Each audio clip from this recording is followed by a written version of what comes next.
not expected to be there if a new deal isn't in place is star wide receiver CeeDee Lamb. Well, they haven't had any substantial talks at all summer. The Cowboys are going to wait to the last possible second to get this done. For whatever reason, this is how they do business. At a specific point, it gets really embarrassing to come on this channel and consistently detail how much the Cowboys are inept as a franchise. I mean, they're currently in the same exact situation they were before, and it's actually starting to affect their product on the field. Their most important offensive player is now holding out of training camp. They're in salary cap hell. But hey, at least we brought back Ezekiel Elliott, but he's gonna wear number 15 instead of number 21 because jersey sales. So we have a lot to get to, man, and honestly, I think my patience is wearing very thin on the Cowboys, so I think this is gonna be a very entertaining video. Before we get to the content, we're still doing giveaways for College Football 25. If you didn't get your hands on this game, I got you. Links to the giveaways are in the description down below for Instagram and on X. And now we'll get all that out of the way. Mic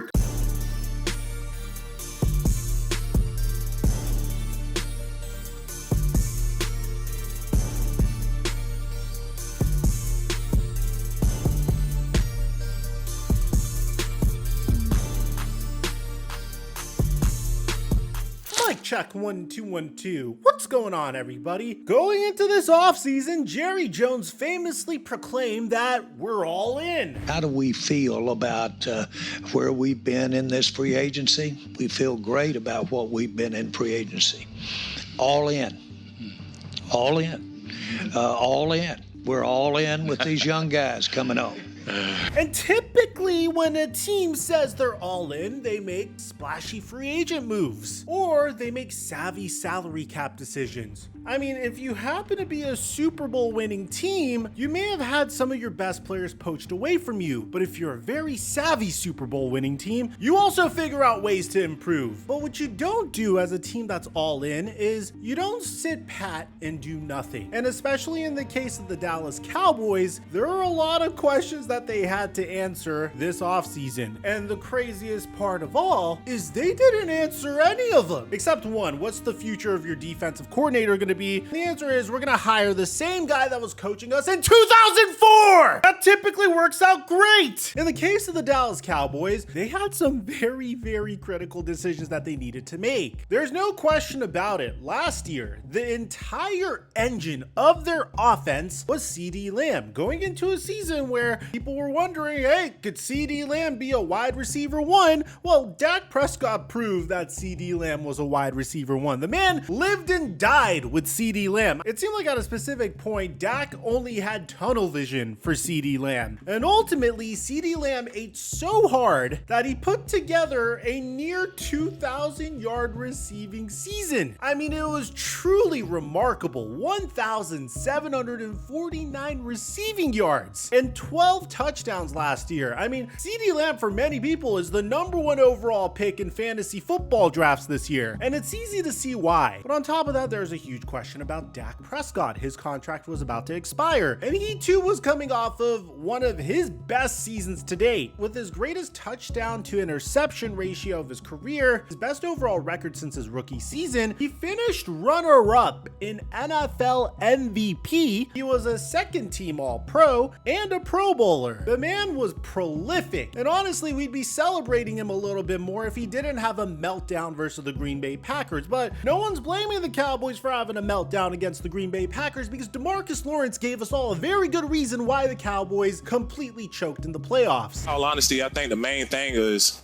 we was burned out, man. Long season. God, I hate being a fan of this team. I get a lot of flack for being a Dallas Cowboy fan. People always say, Mike, you're a bandwagon fan. Why are you a Cowboy fan? and I'm always thinking to myself, bandwagon of what? What, you think I really appreciated those Super Bowls when I was still in diapers? My earliest memory of the Cowboys was Quincy Carter throwing pick sixes and Dave Campo going 5-11 3 seasons in a row. This life is misery. And the worst part of all is right when when you think it's about to get better, it keeps getting worse, because at the end of the day, you cannot win Super Bowls without a competent front office. It doesn't matter how talented your roster is. If you have an incompetent front office, you're never gonna win Super Bowls, because then you're in situations where Dak Prescott is about to get paid $60 million a year annually. CeeDee Lamb is about to get paid as much as Justin Jefferson is. Micah Parsons, hopefully they don't mess this up. He is going to be paid as much, if not even a little bit more, than Nick Bosa is. And he deserves that, in my opinion. Unless if they decide to wait so long that he's going to get paid even more. But at the end of the day, the smart front offices know what to do so they can save as much money as possible, because at the end of the day, if you want to be successful in football, you not only need to find the best talent possible to play for your team, but you need to make sure you don't overpay for that talent. It's the same reason why the Chiefs traded Tyreek Hill to the Miami Dolphins when he wanted to reset the wide receiver market 2 off seasons ago. At the time, Tyreek Hill was without a doubt the best wide receiver in the NFL, if not a top 3 wide receiver in the NFL. But the Chiefs understood that if they overpaid for Tyreek Hill, then they would not get close to another Super Bowl again. So they essentially traded Tyreek Hill for Sky Moore, Joshua Williams, and 2 late round picks, but they also traded him for a first round pick that became Trent McDuffie, which completely altered the Kansas City Chiefs identity. It was no longer letting Patrick Mahomes cook, at least for a brief period of time. I think it's going to be very different this year. Instead, it was all about making sure that there was a good defense behind Patrick Mahomes. At the same time, Patrick Mahomes understood that if he wanted to be successful, he couldn't be the highest paid quarterback in the NFL. This is something that he gathered from Tom Brady. This is something that Jalen Brunson eventually gathered from him. And if you didn't know, my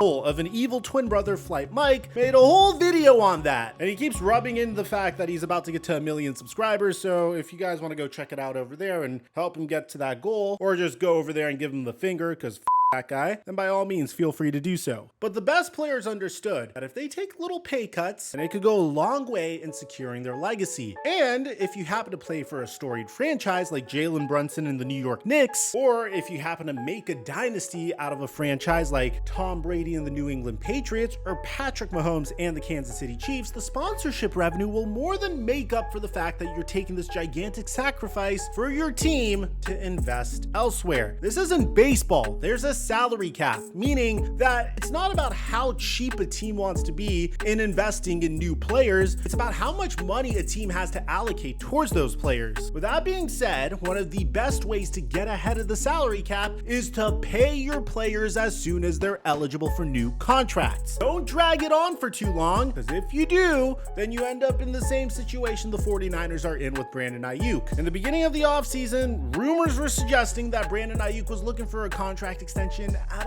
about $27 or $28 million a year. But as time went on, Jalen Waddle got paid $28 million a year. Devontae Smith was in a very similar bracket. Then Amon-Ra St. Brown got paid $30.02 million. The Eagles, realizing this, said, oh my God, we gotta extend AJ Brown ASAP. And by the very end of it, Justin Jefferson came in and reset the wide receiver market. Deservedly so, by the way, at $35 million a year annually. He deserves it. But now you have a wide receiver who has a very compelling case to at least challenge that number. Okay, CD, I mean, you happen to be our entire offense, and you are without a doubt our wide receiver 1. And yeah, you are entering your prime years, and you're coming off of a season where you finished as a first-team All-Pro, top 3 in Offensive Player of the Year voting. So yeah, you definitely, as a Cowboy fan, deserve to ask for $34 million a year annually. But this could have all been avoided. It was CeeDee's plan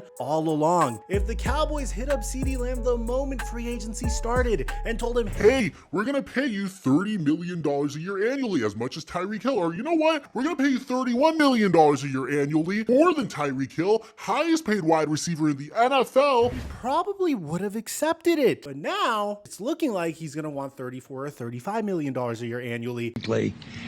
We are so involved in trying to see where we are with our situations that is a major part of seeing the leaves fall, seeing the time go by, seeing this day and this week, how they go by. And by the way, fault, I have in my life played option quarterback so many times and wait until the last leaf on the tree. And if you want to picture an pure option quarterback going out to the sideline, I have run that ball and kept it and not hand it off to the back, not pitch it back, not throw it. And I have run that thing all the way out to the sideline before I made the decision. Because I couldn't get whatever it took it wasn't right for me to make the decision. And so what our fans, what you're seeing, what we deal with is we're buying time. We're option quarterbacking and then we're going on out toward the sideline and we haven't handed it off. We haven't pitched it. We're trying to make our mind up what to do. Does that sound like Mahomes to you? A little bit? Okay. It do. It really do. So having said that, I'm just trying to give you a description here. That's what we're doing. And we're waiting for something to happen in the morning.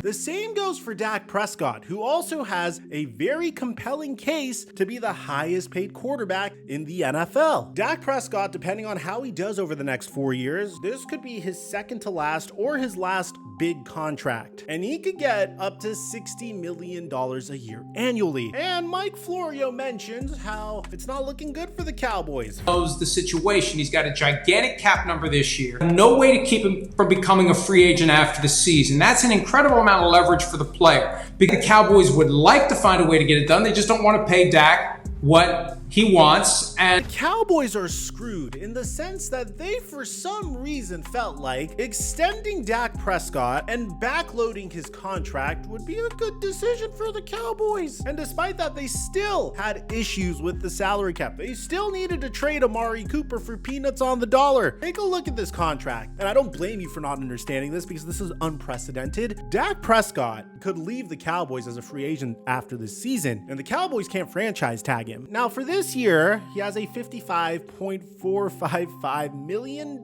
cap hit. Now, if he was to leave, he would still have a $40 million cap hit next year and a $12 million cap hit the year after. This is so bad that if the Cowboys even tanked and drafted Shedeur Sanders with the #1 overall pick, he would be screwed. I don't understand why anyone would ever do such a thing. But at the same time, this gives Dak Prescott leverage because the Cowboys don't have a choice but to extend him, because the way you could get out of this cap hit is extending Dak and spreading that cap hit throughout the remainder of his contract. But at least Dak Prescott is having positive conversations with the Cowboys in regards to his long-term future with the team. Dak could make over $60 million per season in his next contract. And we said this in our video where the Cowboys claim to be willing to move on from Dak. It's because he understands his leverage. Jerry Jones thinks it's like 1998 for some reason, and he could put out like a media release where he says, hey, we're done with this player. And then the player all of a sudden gets scared and says, oh my God, they're done with me. What am I supposed to do? And then Jerry could get him for the price that he wants. It doesn't work like that anymore. Players are very well aware of their situations. It isn't that much work for them to learn about the scenarios that they're in. I mean, the internet's available to them. Their agents are available to them. At the very worst, they could go on YouTube and some schmuck like me could explain it to them, which I'd be honored if that was the choice that they decided to take, but I don't really think that's the case. And Jerry Jones's methods just don't work anymore. And Dak understands it, so much so that he's not even bothering to hold out during training camp, because he knows at the end of the day, he has the Dallas Cowboys right where he wants them. Cowboys don't have a choice but to extend Dak Prescott. It doesn't matter if they decided to trade for Trey Lance a year ago to try to gain some leverage on Dak. It doesn't matter what they do, because at the end of the day, if Dak Prescott leaves, the Cowboys are screwed. And Jerry Jones famously doesn't like paying players to do nothing for his team. That in of itself should tell you all you need to know about Dak's future with the Cowboys. How do I feel about this as a Cowboy fan? I've said this multiple times on this channel. I think Dak Prescott is a great quarterback based upon the price that you get him for. If you were able to somehow get him like as the 7th highest paid QB in the NFL, we're golden. The thing is, that's not gonna happen because Dak has way too much leverage on the Cowboys. In the meantime, you have CeeDee Lamb holding out. And man, this part's gonna be great. I mean, Cowboys star CeeDee Lamb is not reporting to camp. I mean, I was as shocked as Joe Biden realizing that he was on a debate stage 1 month ago. I mean, this was so obvious, and again, he has all the leverage in the world. The Cowboys are in such a bad situation in an era that they just couldn't afford to mess up. They nailed their draft pick of CeeDee Lamb. He fell right to their laps. They got a diamond in the rough in Dak Prescott in the 2016 NFL draft, but they consistently botched their contract extensions with outdated philosophies, and it's what's screwing this team over. Meanwhile, you have the Philadelphia Eagles, who prematurely extended Jalen Hurts. You have the Jacksonville Jaguars, who prematurely extended Trevor Lawrence, and that's Trent Baalke, for crying out loud. He's not even known to be a great GM. Right now, Jalen Hurts is falling out of the top 5 highest paid QBs in the NFL. He's at number 6. You have the Arizona Cardinals, who were kind of bullied into Kyler Murray's contract extension, but that contract extension aged beautifully, and they're going into this season with a sharp-looking Kyler Murray, a wide receiver who many believe will eventually make it to the NFL Hall of Fame. And I don't usually say crazy